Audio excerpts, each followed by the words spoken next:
Salmo 17. Refugio bajo la sombra de sus alas. El título de este salmo es simplemente Oración de David. No podemos vincularlo a un momento específico en la vida de David, porque hay demasiados puntos posibles en los que esto se conecta con sus circunstancias generales. Este salmo es notable por su confianza en Dios, su falta de confianza en sí mismo y su gloriosa esperanza celestial. Una súplica para ser escuchado en tiempos de crisis. 1:1-2. David presenta su causa ante el Señor. Oye, oh Jehová, una causa justa, está atento a mi clamor.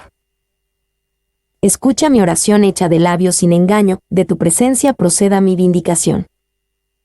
Vean tus ojos la rectitud. Oye, oh Jehová, una causa justa. Como es común en los salmos, David oraba nuevamente desde un tiempo de crisis. Aquí comenzó su apelación a Dios declarando la justicia de su causa.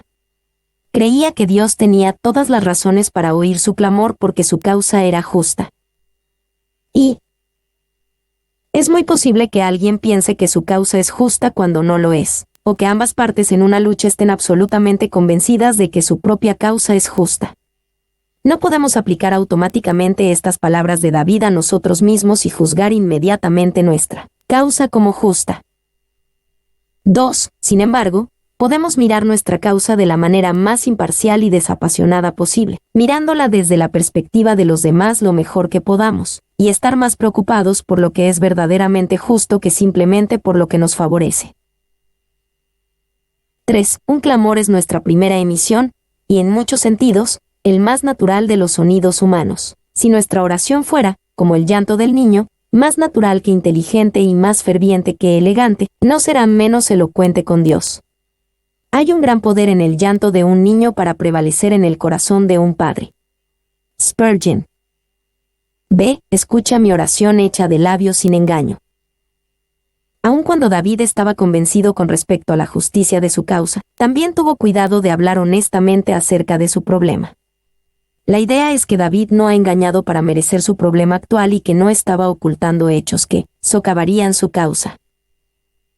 Y, en Salmos 139, 23-24 David oró, examíname, oh Dios, y conoce mi corazón, pruébame y conoce mis pensamientos, y ve si hay en mi camino de perversidad, y guíame en el camino eterno. Esta maravillosa oración. Conocer el propio corazón y los motivos y pecados ocultos es el tipo de cosas que David oraba antes de orar este salmo. Aquí él viene a Dios con cierta confianza a través de una conciencia probada. 2. Labios sin engaño, tienen la voz de Jacob, pero las manos de Esaú, profesan como santos, pero practican como sátans, tienen sus oraciones largas, pero oran poco. Baez, citado en Spurgeon. C. De tu presencia proceda mi vindicación. David no quería una reivindicación que viniera de él mismo. En su larga lucha con el rey Saúl, David tuvo varias oportunidades para arreglar las cosas él mismo, pero se negó y esperó hasta que la vindicación llegara de la presencia de Dios. Y esta fue una forma importante en la que David dejó su problema al Señor. Dios, me niego a tomar el asunto en mis propias manos. Esperaré que de tu presencia proceda mi vindicación. Quiero saber que esta es tu obra y no mía. Vean tus ojos la rectitud. David formuló su pedido de una manera que puso más énfasis en la justicia de Dios que en su propia causa. Creía que su causa era justa, pero habló de una manera que daba más importancia a la rectitud. Y la idea de David fue algo como esto: Señor, creo que mi causa es justa y he escudriñado mi propio corazón en busca de engaño. Sin embargo, espero tu vindicación y quiero que hagas y promuevas lo que es correcto. Si no estoy de tu lado, muéveme para que lo esté. 2. No deseo nada que sea irrazonable o injusto, sino que juzgues con justicia entre mis enemigos y yo, y vindiques mi propio honor y fidelidad al cumplir tu promesa. Paul. 2:3-4. Una súplica de un corazón probado. Tú has probado mi corazón, me has visitado de noche, me has puesto a prueba, y nada inicuo hallaste. He resuelto que mi boca no haga transgresión en cuanto a las obras humanas, por la palabra de tus labios. Yo me he guardado de las sendas de los violentos. Ah, tú has probado mi corazón. David invitó a la prueba en los versículos anteriores. Aquí habla como si hubiera pasado la prueba. Me has puesto a prueba, y nada inicuo hallaste. Y Clark asume, probablemente con razón, que este salmo proviene del contexto de la casa de David por parte de Saúl. Me has visto en mis retiros más secretos, y sabes si he planeado maldades contra el que ahora quiere quitarme la vida. Clarke. 2. Se necesita cierto nivel de paciencia y madurez para permitir que Dios pruebe el corazón de uno de esta manera. Debemos aceptar el hecho de que podríamos estar equivocados y que alguien más puede tener razón en el asunto. Debemos estar más interesados en la justicia de Dios y su estándar de lo correcto y lo incorrecto que en ganar nuestra causa. Debemos acercarnos a Dios y a su palabra con un corazón listo para ser convencidos y corregidos. 3. Hay 3 preguntas para que todos se hagan. ¿Permito que Dios pruebe mi corazón? ¿Puedo ser corregido? Escucharé a los demás cuando me digan que puedo estar equivocado. 4. David permitió que Dios probara su corazón, y por lo tanto, vino con gran confianza en oración. El pecado abierto y no confesado es una gran barrera de oración. Una vida recta es una base sólida para las apelaciones. Boice. Boice sugiere estas preguntas para examinar nuestro corazón antes de la oración. ¿Estamos siendo desobedientes? ¿Estamos siendo egoístas? ¿Estamos descuidando un deber importante? ¿Hay algún mal que debamos remediar primero? ¿Están en orden nuestras prioridades? B. He resuelto que mi boca no haga transgresión. David tuvo cuidado de no hablar de manera pecaminosa acerca de su crisis. Podía hablar de una manera que pudiera engañar a otros o a sí mismo y promover su propia causa a expensas de la justicia de Dios. Sin embargo, David había resuelto que no fuera así. Y las fuertes profesiones de limpieza del corazón y obediencia exterior que siguen no son tanto negaciones de ningún pecado como declaraciones de devoción sincera y sumisión honesta de la vida a la ley de Dios. McLaren. C. Por la palabra de tus labios yo me he guardado de las sendas de los violentos. Esta era una de las razones por las que David era bueno en esta clase de fuerte autoanálisis. Vivía de las palabras de los labios de Dios, conocía, amaba y vivía la palabra de Dios. Y fue esta palabra la que probó a David y no halló nada. Fue esta palabra la que dio a David la sabiduría y la fuerza para guardarse de las sendas de los violentos. 2. David aprendió y mostró esta lección una y otra vez durante su larga crisis con el rey Saúl. David tuvo que protegerse a sí mismo, a su familia y a sus hombres de Saúl sin convertirse él mismo en un destructor violento y egoísta como Saúl. D. Una súplica por protección. 1:5. Sostén mis pasos. Sustenta mis pasos en tus caminos, para que mis pies no resbalen. A. Sustenta mis pasos. David sentía que estaba en peligro de caer o resbalar en el desastre. Necesitaba que Dios mantuviera sus pasos, para que sus pies no resbalen. Y la palabra de Dios nos da dirección, pero la gracia de Dios debe capacitarnos para seguir su dirección, y esa gracia debe obtenerse por medio de la oración. Orn. 2. ¿Qué? ¿Resbalar en los caminos de Dios? Sí, el camino es bueno, pero nuestros pies son malos y, por lo tanto, resbalan, incluso en la senda del rey. Spurgeon. Ve en tus caminos. Esto nuevamente muestra la significativa humildad de la oración de David. Quiere ser sostenido, pero solo en los caminos de Dios. Incluida en esto está la oración tácita: Señor, si no estoy en tu camino, por favor ponme allí. Quiero estar en tus caminos, no en los míos. 2:6-9. Manténme a salvo con tu poder.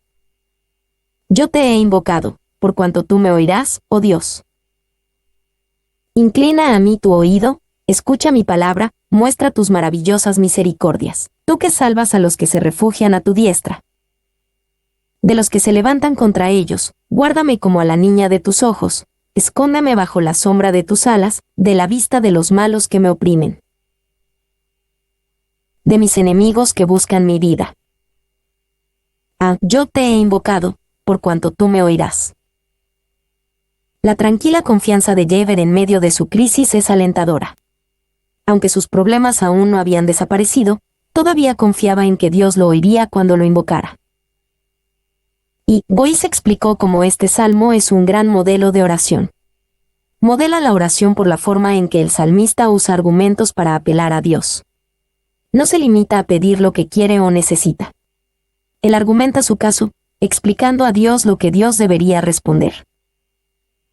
2. No presentamos tales argumentos en oración porque podamos, a través de argumentos brillantes o persuasivos, convencer a Dios de que haga algo que realmente no quiere hacer. En cambio, es porque los argumentos nos obligan a pensar detenidamente en lo que estamos pidiendo y a agudizar nuestras peticiones. Boyce. B. Muestra tus maravillosas misericordias, a tu diestra. Esta es la primera aparición en los Salmos de la maravillosa palabra misericordias. David pidió que este amor especial le fuera mostrado por el poder especial de Dios, tu diestra. Y Kidner sobre misericordias, el amor inquebrantable o amor verdadero, NEB, es la fidelidad a un pacto, al que la devoción conyugal da alguna analogía. Es la palabra que las versiones anteriores traducían como bondad, antes de que se apreciara plenamente su conexión con el pacto y su fuerte elemento de fidelidad. 2. Este es el amor por el cual entra en una relación favorable con su pueblo, prometiendo ser su Dios. Boyce. 3. Sin embargo, David hablaba de más que de misericordias aquí, él hablaba de maravillosas misericordias, y estas por su diestra. La maravilla del amor extraordinario es que Dios lo convierta en algo tan ordinario, que nos dé maravillosas misericordias, y, sin embargo, nos la dé tan a menudo que se convierta en una bendición diaria y, sin embargo, siga siendo maravillosa. Spurgeon. 4. Muchos de nosotros pedimos o solo esperamos misericordia moderada de Dios. Hacemos pequeñas nuestras oraciones, nuestra fe y nuestras expectativas. David aquí nos muestra un patrón para esperar y pedir de Dios maravillosas misericordias. ¿Y no ves que has sido un pecador maravilloso? Maravillosamente ingrato has sido, maravillosamente has agravado tus pecados, maravillosamente pateaste contra las lágrimas de una madre, maravillosamente desafiaste los consejos de un padre, maravillosamente te has reído de la muerte, maravillosamente has hecho un pacto con la muerte y una alianza con el infierno. Dice él, Dios nunca tendrá misericordia de mí, es una cosa demasiado grande para esperar, una maravilla demasiado grande para esperar. Joven, aquí hay una nueva oración para ti, muestra tus maravillosas misericordias. Spurgeon. Se guárdame como a la niña de tus ojos. La frase, niña de tus ojos, se usaba para describir algo precioso, que se lastima fácilmente y que exige protección. David quería ser guardado por Dios como si fuera algo valioso e incluso frágil. Y ninguna parte del cuerpo es más preciosa, más tierna y más cuidada que el ojo, y del ojo, no hay porción más peculiarmente protegida que la manzana central, la pupila, o como la llama el hebreo, la niña del ojo. El Creador omnisciente ha colocado el ojo en una posición bien protegida. Está rodeada de huesos que se proyectan como Jerusalén rodeada de montañas. Además, su gran autor la ha rodeado de muchas túnicas de cobertura interior, además del seto de las cejas, la cortina de los párpados y la cerca de las pestañas, y, además de esto, le ha dado a cada hombre un valor tan alto para sus ojos, y una aprehensión tan rápida del peligro, que ningún miembro del cuerpo es cuidado más fielmente que el órgano de la vista. Spurgeon. 2. Esta figura retórica también se usa en Deuteronomio 32 horas y 10 minutos, Proverbios 7:2 y Zacarías 2:8. Mantenerse como la niña de los ojos significa ser guardado con muchos guardas y protecciones. Ser siempre mantenido a salvo. Ser guardado de las cosas pequeñas, como polvo y arena. Siempre ser guardado de una manera sensible y tierna. Mantenerse despejado y sin obstrucciones. Ser guardado como algo hermoso y eminentemente útil. Descóndeme bajo la sombra de tus alas. Esta es otra figura retórica poderosa. La idea es como una ave madre protege a sus polluelos de los depredadores, de los elementos y de los peligros reuniéndolos bajo sus alas. Y esta figura retórica también se usa en otros 3 salmos, Salmos 36, 7, 57, 1 y 63, 7. Jesús usó esta misma imagen de palabras para mostrar su amor y cuidado deseado por Jerusalén en Mateo 23, 37. 2. Así como el ave madre protege completamente a su prole del mal, y mientras tanto los acaricia con el calor de su propio corazón, cubriéndolos con sus alas, así haz conmigo, Dios muy condescendiente, porque yo soy tu descendencia, y tú tienes el amor de un padre en la perfección. Spurgeon. 3. En conjunto, estas 2 frases son imágenes poderosas del cuidado de Dios por su pueblo. A aquel que ha cercado y guardado tanto esa parte preciosa y tierna, la pupila del ojo, y que ha proporcionado la seguridad de una prole joven e indefensa bajo las alas de su madre, se le ruega aquí que extienda el mismo cuidado providencial y amor paternal a las almas de sus elegidos. Orn. De la vista de los malos que me oprimen, de mis enemigos que buscan mi vida. La amenaza en la vida de David era real. Se enfrentaba no solo a la opresión que le dificultaba la vida, sino también a enemigos que buscaban terminar con su vida. Y, en medio de estas amenazas reales, David hizo lo correcto, oró. Los miedos que se han convertido en oraciones ya están vencidos en más de la mitad. Maclaren. 2. Boiz cita a un maestro de la Biblia que tenía la costumbre de hacer cierta oración cuando se sentía atacado. Señor, tu propiedad está en peligro. 3, 10 a 14, derrota a mis orgullosos y arrogantes enemigos. Envueltos están con su grosura. Con su boca hablan arrogantemente, han cercado ahora nuestros pasos. Tienen puestos sus ojos para echarnos por tierra, son como león que desea hacer presa. Y como leoncillo que está en su escondite, levántate, oh Jehová, sal a su encuentro, postrales. Libra mi alma de los malos con tu espada, de los hombres con tu mano, oh Jehová, de los hombres mundanos, cuya porción la tienen en esta vida. Y cuyo vientre está lleno de tu tesoro, sacian a sus hijos. Y aún sobra para sus pequeñuelos. Envueltos están con su grosura. Aquí David comienza a describir a los enemigos mortales que lo oprimían tanto. Eran insensibles, con su grosura, y hablaban arrogantemente. Y el significado claramente es que el orgullo es el hijo de la abundancia, engendrado por la complacencia propia, que endurece los corazones de los hombres contra el temor de Dios y el amor de sus prójimos. Cuídese cada uno de que, mimando la carne, no levante contra sí mismo un enemigo de este sello. Orn. Han cercado ahora nuestros pasos. Tienen puestos sus ojos. Son como león que desea hacer presa. David describió las acciones peligrosas, salvajes, como bestias de sus enemigos. Lo destruirían como un león destruye a su presa. Levántate, oh Jehová, sal a su encuentro, postrales. David declaró su dependencia de Dios para protegerlo. No fue porque David tuviera miedo de enemigos semejantes a leones. Cuando era niño, David había vencido tanto al oso como al león, 1 Samuel 17, 33-37. Era porque David necesitaba ver a su enemigo derrotado por la mano de Dios, no por la mano de David. Y, sal a su encuentro, en hebreo, enfrenta su rostro, es decir, avanza contra él, y enfréntate a él en la batalla, como solían hacer los enemigos. Paul. 2. Este salmo no tiene una conexión firme con ningún evento particular registrado en la vida de David, pero no es difícil ver que pertenezca al largo periodo en que Saúl persiguió a David. Durante ese tiempo, David se negó a atacar a Saúl cuando tuvo la oportunidad, porque sabía que Dios debía atacar a Saúl y no el mismo David. Delibra mi alma de los malos, de los hombres mundanos, cuya porción la tienen en esta vida. David reconocía que una característica de sus enemigos era que miraban mucho más a esta vida que a la eternidad. Y es muy posible que hayan tenido algunas satisfacciones en esta vida, cuyo vientre está lleno. Sacian a sus hijos, y aún sobra para sus pequeñuelos. Spurgeon lo explicó así: su apetito sensual obtiene la ganancia que anhelaba. Dios les da a estos cerdos las cáscaras que necesitan.